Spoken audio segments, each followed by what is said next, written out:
waxaa sharaf ii ah in maanta oo ay taariikhdu tahay 1 May 2021 inaan halkan idinku imaado kulankan gaarka ah 1 May oo ku astaytan maalinta shaqaalaha adduunka si joogta ayaa looga xusaa caalamkan waxaana la bogaadiyaa horumarka shaqo laga garaabaa culeysyada soo wajaha loona abuuraa rajo si loo muujiyo kalsoonida shaqaalanimo waxaa maalinta la siiyaa fasax iyo gunnooyin dheeraad ah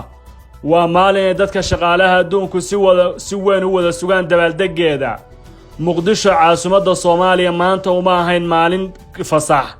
waxay ahayd maalin shaqo dheeraad ah waxa kulmaya baarlamaanka federaalka dhammaan shacbiga Soomaaliyeed dal iyo dibad caruur iyo ciroole mucaarad iyo muxaafidba waxay si isku mid ah u sugayeen hadal jeedinta madaxweynaha ee golaha shacabka hortiisa kuna aadanaysay dadka loogu jihayn lahaa doorasho ka qabsoonta gudaha taasoo dadku si weyn ay walwal uga qabeen muddooyinkii la soo dhaafay waqti duhur ka tagay galabnimada aan la gaarin kulan aan caadi ahayn oo golaha ayaa furmay waxaa khudbadda la wada sugayay meeriye madaxweyne Farmaajo taasoo dalka jiha cusub u dhigtay waxaynu eegaynaa nuxurka khudbadda faa'iidada ay u lahayd Farmaajo iyo miraha mucaaradka uga soo baxay khudbaddaasi nuxurka khudbaddani ma ahayn mid musharax ama hadal jeedin madaxweyne oo sanadla ah lagama warramayn waxqabad xukuumadeed lama warinayn sheeko ciidan iyo guul dagaal digniin aafo iyo samata bixinta masiimana ma diiradeedu ma saarnayn waxay ahayd hadal jeedin gaar ah oo madaxweynuhu ka codsaday golaha baarlamaanka si looga laabto sharciga jihaynta doorashada ee dalka 12 Abriil la meel mariyay khudbadda ayaa ka koobnayd 1 ka laabashada hanaanka doorasho qof iyo cod ah iyo 17 Sebtembar lagu laabtay heshiiskii 2 in Farmaajo howlaha doorashada ee amniga iyo wadisteedaba uu faraha uga qaado ra'iisul wasaarihiisa injineer Maxamed Xuseen Rooble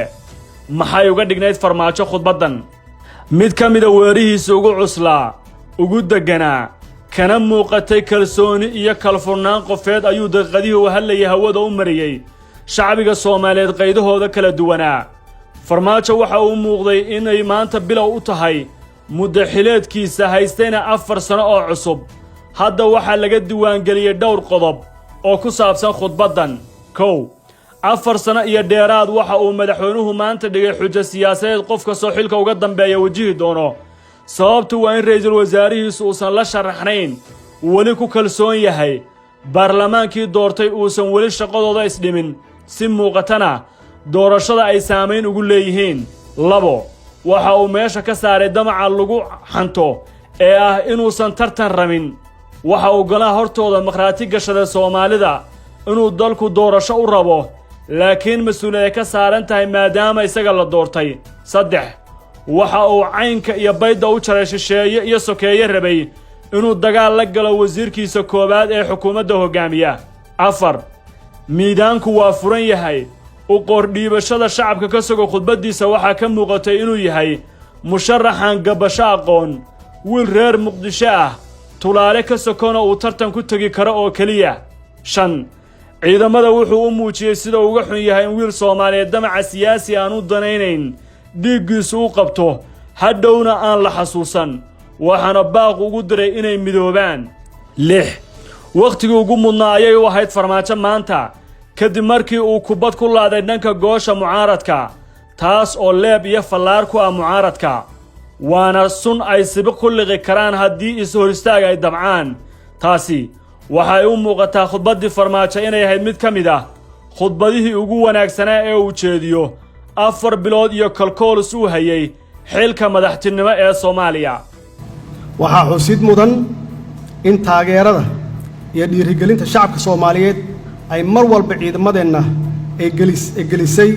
firfircooni geesinimo iyo daljacayl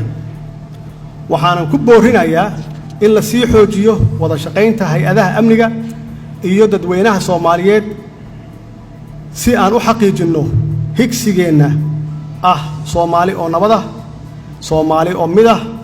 Soomaali oo nabad kula nool dariskeeda iyo caalamka intiisa kale